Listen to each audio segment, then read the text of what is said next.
시국이 시국인지라 해외여행은 못 가고 그 답답함을 국내에서 해소하려고 합니다. 경기도 파주에 있는 한 대형 쇼핑몰에서 월급 탕진각을 잡고 있었는데 이런 걸 발견했습니다. 아, 이게 바로 북한 뷰? 아니, 거기 말고 저기.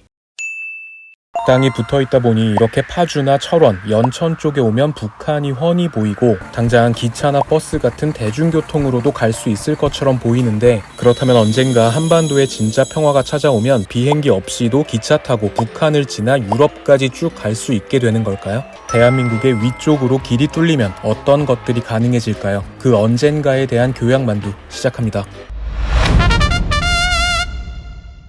해외여행을 갈 때 대부분 비행기를 타죠. 물론 비행기가 제일 빠르기도 하지만 분단으로 인해 사실상 우리나라는 마치 섬처럼 땅을 이용한 해외여행이 불가능합니다. 당연히 남과 북으로 나뉘기 전에는 사정이 달랐는데요. 지금으로부터 대략 80년 전, 남북은 철도가 연결되어 있어서 서울에서 평양까지 열차로 이동할 수 있었죠. 당시의 서울역인 경성역에서 평양역까지 급행열차 기준 4시간 20분 정도를 달리면 도착할 수 있었다고 하는데요. 재밌는 건 요즘 우리가 전주에 가면 비빔밥을 먹고 대전에 가면 튀김소보로를 무조건 먹는 것처럼 그 시절 사람들도 평양에 도착하면 일단 평양냉면을 한 그릇 때리는 것이 국룰이었다고 합니다. 그 시절 북쪽의 철도는 유라시아 대륙까지 쭉 이어져 있어서 무려 유럽까지 갈 수 있었는데요. 이를 실행에 옮긴 사람이 바로 화가인 나혜석. 그녀는 부산 진역에서 열차를 타고 경성을 거쳐 신의주까지 가서 한반도의 국경을 넘게 됩니다. 그리고 중국의 선양역을 찍고 하얼빈을 지나 중국의 국경인 만주리에 도착, 러시아로 넘어가고 독일을 거쳐서 파리에 도착했죠.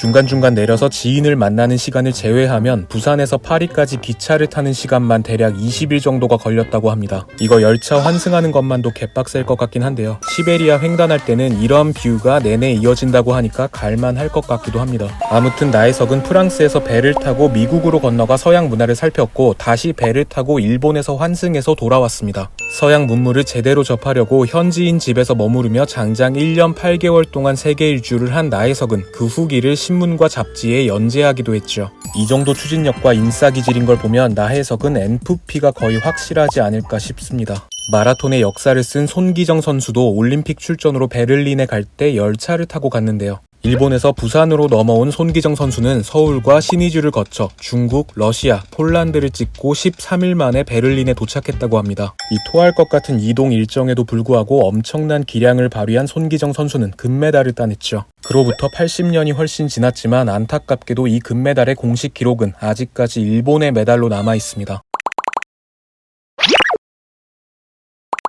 모두 아시다시피 분단 이후에는 한반도의 철도가 싹둑 끊겨버렸죠. 현재 우리나라의 최북단에 있는 역은 2012년 11월에 개통한 백마고지역입니다. 원래는 용산에서 출발할 수 있게 설계됐었지만 지금은 운영이 중단된 상태고 철도로 백마고지보다 더 북쪽으로는 애초에 갈 수가 없죠. 그런데 북한에서는 철도를 타고 외국으로 갈 수 있습니다. 중국과 러시아를 갈 수 있는데요. 주관하는 곳은 우리나라로 치면 코레일이라고 볼 수 있는 조선민주주의인민공화국 철도성.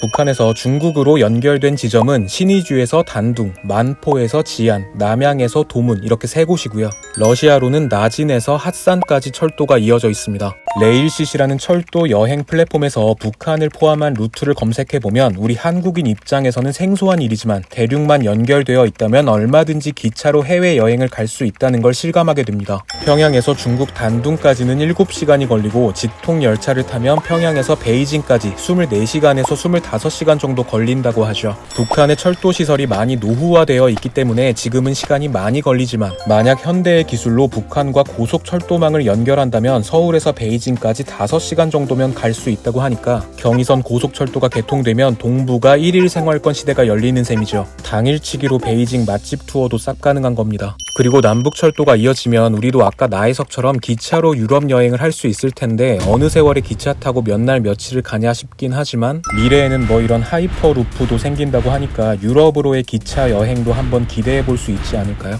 참고로 하이퍼루프는 아직 상용화까지는 해결해야 할 부분이 많이 남아있긴 하지만 진짜 운행을 시작하면 서울에서 부산까지 15분 컷이라고 하니까 교양만두 2-3편 보고 있으면 딱 적당하게 도착할 것 같습니다.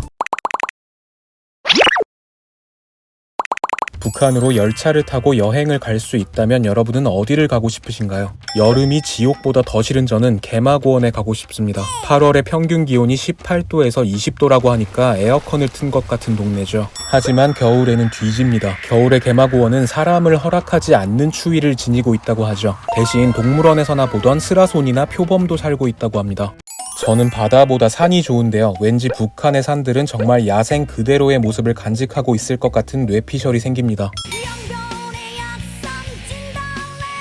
또 보고 싶네요. 이걸 연변의 약산 진달래꽃이라고 알고 계시는 분들이 있는데 연변이 아니라 영변입니다.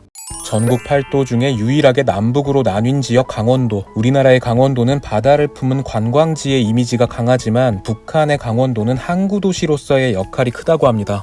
북한의 강원도청은 원산에 있는데요. 원산은 해당화가 흐드러지게 핀 해변가로 유명하죠. 또 조개 생산량이 많아서 조개밥과 원산 잡채가 유명하다고 합니다. 황해남도 북서부에 위치한 이 지역은 과일이 엄청나게 많이 나는 곳으로 유명한데요. 과일이 얼마나 많이 나냐면 지역명이 무려 과일군입니다. 주로 사과나 복숭아, 딸기 등을 생산하는데요. 컨셉력이 지독하게 강한 동네인지 이곳에는 과일 다리, 과일역, 과일 대학, 과일 공항도 있다고 합니다.